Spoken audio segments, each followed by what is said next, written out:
Wins the royal rumble. भाई royal rumble कौन जीतने वाला है, सबसे बड़ा सवाल। 2025 का रॉयल रंबल कौन जीतने वाला है, आज की वीडियो इसी टॉपिक पर है। और एक और चीज़ है, स्मैकडाउन को कर दिया गया है 3 घंटे का। इसके बीच में इंटरेस्टिंग फैक्ट बताऊंगा क्यों ऐसा हुआ है और क्या स्मैकडाउन मंडे नाइट रो की तरह बवाल कर पाएगी 3 घंटे के शो में। बिकॉज स्मैकडाउन पहली बार ऐसा होगा कि स्मैकडाउन का शो 3 घंटे का होने वाला है, इससे पहले आज तक ऐसा नहीं हुआ। सो दोस्तों, welcome to the cult of wrestling. शुरुआत करते हैं। देखिए सबसे पहले स्मैकडाउन से। देखिए स्मैकडाउन के ऊपर बड़ी न्यूज़ ये आई है कि स्मैकडाउन का शो करीबन 1 जनवरी से या 6 जनवरी से नेक्स्ट ईयर 3 घंटे का शिफ्ट होता नजर आने वाला यूएसए नेटवर्क पर। यानी कि आपको फ्राइडे यानी कि शनिवार की सुबह सैटरडे को जब आप स्मैकडाउन को देखते हैं 6:30 बजे देखते हैं आजकल, तो 6:30 से 8:30 आता है, लेकिन अब 6:30 से 9:30 होगा। और जो इनका डेली टाइमिंग है आगे जाके वो 5:30 से 8:30 हो जाएगा। तो एक तरह से आप स्मैकडाउन को मंडे नाइट रो की तरह ही कंज्यूम करके नजर आ सकते हैं। And this is a biggest thing. लेकिन क्या ऐसा हुआ क्यों है? बिकॉज दोस्तों सिंपल सी बात है। दोस्तों देखिए, मंडे नाइट रो यूएसए नेटवर्क पर आता था और यूएसए के जो एक टेलीकास्टिंग प्रोग्राम था 3 घंटे का, वो रो कंज्यूम करता था। लेकिन अब मंडे नाइट रो जब रो से चला जाएगा, आई एम सॉरी गाइस, जब मंडे नाइट रो यूएसए नेटवर्क से चला जाएगा, रिमूव हो जाएगा, जब वो 3 घंटे की फीलिंग करनी पड़ेगी। और आई थिंक यूएसए नेटवर्क पर जो 3 घंटे का जो गैप है, जो मंडे नाइट रो के जाने के बाद से एक तरह से समझ लेना कि होने वाला है, वो यही होने वाला है कि भाई जो स्मैकडाउन का शो है वो मंडे नाइट रो की जगह लेता हुआ नजर आएगा। इसका मतलब ये नहीं कि स्मैकडाउन का शो आपको ट्यूसडे को यानी कि मंडे को शो होगा, ऐसा नहीं है। स्मैकडाउन का शो आपको फ्राइडे को यानी कि शनिवार की सुबह ही देखने को मिलेगा। लेकिन जो यूएसए नेटवर्क पर उस वक्त जो शो आते थे वहां पर वो ट्रांसफर हो जाएंगे और आपको स्मैकडाउन 1 घंटा फालतू देखने को मिलेगा। मानता हूँ थोड़ी अटपटी न्यूज़ है, आपको भाई इस न्यूज़ पर ध्यान नहीं देना है। आपको ध्यान किस चीज़ पर देना है? आपको ध्यान इस चीज़ पर देना है कि आपको यूएसए नेटवर्क पर स्मैकडाउन का शो 3 घंटे का होता नजर आने वाला है। अब ये बहुत मेजर चीज़ है, लेकिन सबसे बड़ी प्रॉब्लम यह है कि भाई जब 3 घंटे का शो आप प्रोड्यूस करते हो उसमें से करीबन 1 घंटा 20 मिनट की तो आप एडवर्टाइजमेंट प्ले करते हो। वो बहुत ही डिजास्टर थिंग है। बिकॉज शो बोरिंग लगता है। 3 घंटे का शो बना मुझे कोई प्रॉब्लम नहीं है, लेकिन भाई आप 1 घंटे की एडवर्टाइजमेंट दिखा रहे हो, वो बहुत ही गलत चीज़ है। मिनिमम आपको एक एक घंटे के अंदर 3 बार एडवर्टाइजमेंट लेनी चाहिए, लेकिन आप साला 5 बार या 6 बार लेते हो। बहुत ही मेजर चीज़ है। इवन ये लास्ट मिनट भी, जब शो को ख़त्म होने में 5 या 6 मिनट रह जाते हैं ना भाई, तब भी एडवर्टाइजमेंट लेते हैं। तो मुझे समझ नहीं आ रहा भाई आपको क्या करना है। वो तो अच्छी बात है कि अब मंडे नाइट रो नेटफ्लिक्स पर जा चुका है, ऐड की टेंशन ही नहीं है भाई। आप 3 घंटे का शो बिना रोक टोक के कंज्यूम करो, कोई प्रॉब्लम नहीं है। लेकिन भाई जब ये शो हम लाइव देखते हैं ना, वहाँ पर प्रॉब्लम आती है। 3 घंटे का शो कहने को है, लेकिन भाई समझ लीजिए जो असली शो है वो 2 घंटे का ही होता है। 1 घंटे के तो ऐड चलाते हैं भाई। सो वो यार वो बड़ी मतलब कि ऐसा लगता है कि शो बेकार है। हाँ, शो पर अगर बड़ी चीज़ें हो, बड़े सुपरस्टार हो, बड़े मैचेस हो, बड़ी सेगमेंट हो, तब तो भाई एडवर्टाइजमेंट भी देखने का कोई दिक्कत नहीं है, हम देख लेंगे। लेकिन चीज़ें कहीं ना कहीं ख़राब होती नज़र आती हैं। सो मेरे लिए भाई बस यही है कि भाई अगर शो अच्छा बना है तो एडवर्टाइजमेंट की कोई दिक्कत नहीं, लेकिन अगर आपका शो बोरिंग है तो भाई आप उसमें ओवर ऐड दिखा दो 1 घंटे की, वो मेजर चीज़ नहीं है। अब देखते हैं भाई स्मैकडाउन का जो एक कॉन्सेप्ट है 3 घंटे का, वो फर्स्ट एवर हो रहा है। अब ये क्या वाकई में कामयाब होता है डब्ल्यू कंपनी के लिए, या सिर्फ ये कि शोबाजी होने वाली है कि मंडे नाइट रो जब यूएसए से जाने वाला है तो यूएसए ने बोला कि भाई स्मैकडाउन को आप 3 घंटे का कर दो। तो समझ लो भाई मंडे नाइट रो की कमी पूरी करने के लिए स्मैकडाउन को 3 घंटे का करने वाले हैं। अब देखते हैं भाई ये कामयाब होता है या नहीं। अब दोस्तों बात करते हैं the major news is gonna be the royal rumble 2025 Indianapolis Lucas Oil Stadium. भाई ये बड़ा इवेंट है, यहाँ पर बहुत कमाल का स्टेडियम है ये, और करीबन 60,000 की कैपेसिटी वाला स्टेडियम है। लगा लीजिए डब्ल्यू कंपनी यहाँ पर 65,000 लोगों को बिठाने वाली है। खिंचा मिचाकर जो अटेंडेंस बताएगी वो 70,000 के आसपास आ सकती है। तो एक तरह से रेसलमेनिया टाइप की फीलिंग आएगी आपको, बड़ा स्टेडियम है। लेकिन दोस्तों अब बात करते हैं भाई कौन जीतने वाला है रॉयल रंबल। देखिए रॉयल रंबल में भाई सब होने वाले हैं, सबका मतलब सब।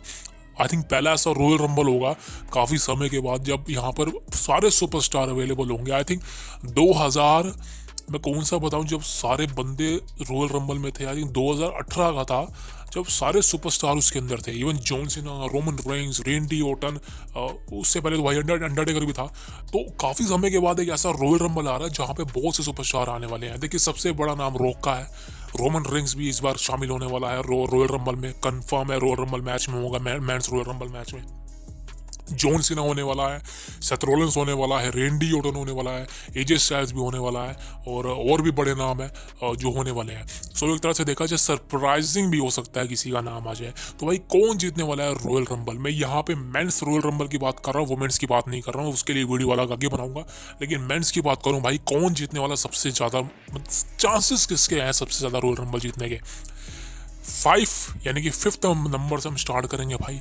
नंबर 5 पे कौन है? देखिए नंबर 5 पे मैं रखना चाहूँगा यहाँ पे सबसे अमेजिंग चीज़, बिकॉज अगर ऐसा हो गया तो भाई one of the biggest thing होएगी। ये कौन है? ये है none other than the viper Randy Orton. जी हाँ, रेंडी ऑर्टन नंबर 5 पर है और ये रॉयल नंबर जीत सकते हैं। अब ऐसा क्यों? देखिए रेसलमेनिया 41 में जॉन सीना लड़ने वाला है और बताया जा रहा है कि जॉन सीना यहाँ पे बन सकता है 17 time WWE world heavyweight champion. अगर ऐसा हो गया रॉयल रंबल में या आगे जाके, तो भाई रेंडी ऑर्टन के लिए, सॉरी जॉन सीना के लिए कोई बड़ा अपोनेंट होना चाहिए जो रेसलमेनिया में लड़ सके।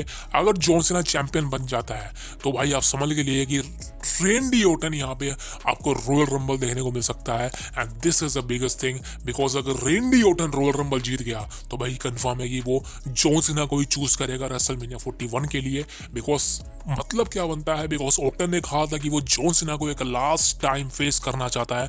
अगर दोस्तों ऐसा हो गया और ये बहुत ही अमेजिंग और बड़ी चीज़ होगी डब्ल्यूडब्ल्यूई कंपनी के लिए, इवन रेंडी ऑर्टन के लिए। बिकॉज भाई अगर ये मैच हो गया ना, हम फाइनली देखना चाहते हैं यार ऑर्टन वर्सेस जॉन सीना, एक लास्ट टाइम मैच हो जाए और सबसे बड़ी चीज़ है उसमें वर्ल्ड टाइटल इंक्लूड हो जाए। इससे बड़ी चीज़ क्या होगी? लेकिन इस मेरे को इसके चांसेस बिल्कुल ना आगे बराबर लगते हैं और ये मेरी प्रेडिक्शन नहीं है, ये जस्ट स्पॉइलर है जो कि मेजर की न्यूज़ के अकॉर्डिंग आए हैं।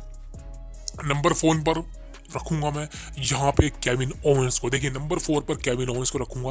केविन ओवेंस का जो इस समय कैरेक्टर चल रहा है, one of the best character उस कैरेक्टर के लिए, मतलब एक तरह से भाई उसका जो कैरेक्टर बनाया गया है ना, मैं तो हमेशा से कहता हूँ कि भाई Kevin Owens is an amazing and वो टैलेंटेड बंदा है, उसको मौका दो। और फाइनली आई थिंक वो केविन ओवेंस का जो एक टर्न चल रहा है अब कोडी के अगेंस्ट चल रहा है या फिर डब्ल्यूडब्ल्यूई कंपनी के अगेंस्ट चल रहा है, one of the biggest thing है। और राइट नाउ दोस्तों केविन ओवेंस कोडी से तो हार चुका है लेकिन वो विनिगल टाइटल ले चुका है। लेकिन क्या रॉयल रंबल में केविन ओवेंस का सितारा चमकने वाला है? दोस्तों इसके चांसेस काफ़ी ज़्यादा लगते हैं, बिकॉज केविन ओवेंस अगर हारता है दोबारा कोडी से तो उसका कैरेक्टर खत्म हो जाएगा और मेरे को नहीं लगता कि डब्ल्यूडब्ल्यूई कंपनी इतना बड़ा स्टेप लेगी केविन ओवेंस के कैरेक्टर पे। हो सकता है कि केविन ओवेंस को यहाँ पे रॉयल रंबल जितवा दे डब्ल्यूडब्ल्यूई कंपनी, या फिर केविन ओवेंस किसी और तरह से रॉयल रंबल जीत जाए और बन जाए number 1 contender for the world title. अब देखिए ऐसा हो सकता है नहीं, आप मेरे को बताइए। लेकिन अगर मैं बताऊं अपने चांसेस, मेरी प्रेडिक्शन, मेरे को नहीं लगता कि केविन ओवेंस, मतलब इस बार केविन ओवेंस फिलहाल इस मैच को जीत सकता है। एंड समझ सकते हो अभी मेरे को चांसेस काफ़ी लगते हैं। नंबर 3 पर मैं किसको रखूंगा दोस्तों? नंबर 3 पर मैं रखूंगा सेथ रॉलिंस को। वैसे तो भाई यहाँ पे ड्रू मैकिंटायर का नाम भी है सेथ रॉलिंस के साथ, लेकिन अगर मैं मैकिंटायर की बात करूँ तो मेरे को नहीं लगता कि मैकिंटायर रॉयल रंबल जीतने वाला है। और अगर वो चलो रॉयल रंबल जीत भी गया तो वर्ल्ड टाइटल जीतना बहुत मुश्किल है फिलहाल, तो मेरे को नहीं लगता। सेथ रॉलिंस क्यों यहाँ पे वर्ल्ड टाइटल जीत सकता है, सेथ रॉलिंस क्यों यहाँ पे रॉयल रंबल जीत सकता है? देखिए सेथ रॉलिंस यहाँ पे रॉयल रंबल जीत सकता है बिकॉज वो सेथ रॉलिंस के कैरेक्टर के लिए बहुत ही ज़्यादा आवश्यक है। सेथ रॉलिंस ऑलरेडी एक बार रॉयल रंबल जीत चुका है 2019 का, और वहां पर उन्होंने लेसनर को हराया था रेसलमेनिया के अंदर। और यहाँ पर भी दोस्तों ऐसा हो सकता है कि सेथ रॉलिंस यहाँ पे रॉयल रंबल जीत जाए और रेसलमेनिया में जाकर गुंथर को, जो भी चैंपियन हो, या फिर किसी और को, जॉन सीना को इवन फेस कर सके। सो नंबर 3 पर यहाँ पे सेथ रॉलिंस का नाम है, लेकिन मेरे को सेथ रॉलिंस के जीतने के चांसेस तो भाई बहुत ही ज़्यादा कम लगते हैं।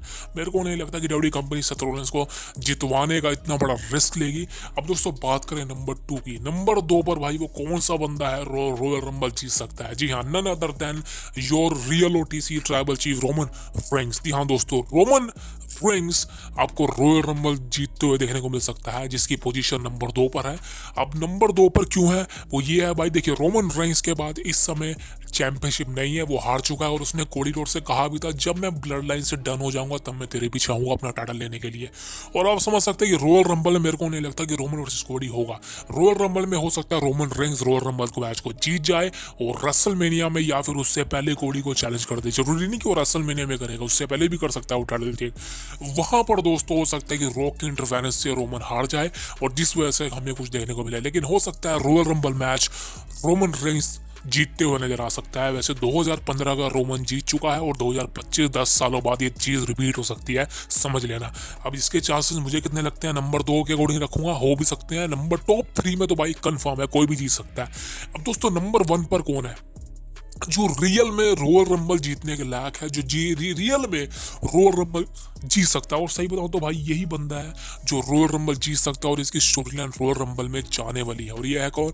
यह है none other the final boss, the Rock. जी हाँ दोस्तों, द रॉक आपको रॉयल रंबल मैच जीतते हुए नजर आ सकता है। अब ऐसा क्यों कह रहा हूँ भाई? इसके वजह सबसे बड़ी है रीजन, वो है रॉक की स्टोरी लाइन जो कोडी के अगेंस्ट चल रही है। बहुत से लोग कहेंगे रॉक वर्सेस रोमन रेंस होगा, भाई वो मैच नहीं होगा। ऑलरेडी वीडियो बना चुका हूँ, जाके देख लीजिए चैनल पे, इससे पहले मिल जाएगी। लेकिन rock versus Cody Rhodes confirm है। रॉक यहाँ पे किसी भी तरह से अपनी पावर का पॉलिटिक्स करके रॉयल रंबल मैच में एंट्री ले सकता है। ट्रिपल एच नहीं रोक पाएगा और रॉयल रंबल मैच को जीत सकता है, जिस तरह से लेसनर ने जीता था 2022 में। वैसे ही यहाँ पे रॉक जीत सकता है, और रोमन रेंस को नहीं बल्कि वो कोडी रोड्स को फेस करेगा रेसलमेनिया 41 में फॉर द अनडिस्प्यूटेड चैंपियनशिप। और कोडी भी मना नहीं कर पाएगा, बिकॉज रॉक ने कहा था कोडी रोड्स मैंने तेरा पिन किया और मैं तुझे हराऊंगा एक बार। तो भाई कंफर्म है कि रॉक यहाँ पे रॉयल रंबल जीतने वाला 2025 का। बैटिंग ओड्स में भी रॉक के चांसेस काफी ज्यादा हैं। अब देखते हैं दोस्तों रॉक यहाँ पे रॉयल रंबल जीत पाता है या नहीं। बट अगर ऐसा हो गया तो भाई बवाल मच जाएगा। द बिगेस्ट थिंग होगी डब्ल्यूडब्ल्यूई कंपनी की हिस्ट्री में कि एक फाइनल बॉस द रॉक ने रॉयल रंबल जीता काफी समय के बाद, करीबन 25 सालों के बाद। अगर ऐसा हो गया one of the biggest thing होगी। और मैं तो चाहता हूँ कि रॉक जीत जाए भाई रॉयल रंबल, मजा आ जाएगा। And this is the biggest thing. एक छोटी सी रिक्वेस्ट, सब्सक्राइब किए बिना मत जाना। अगली वीडियो में मिलूंगा। Thank you very much, see you next.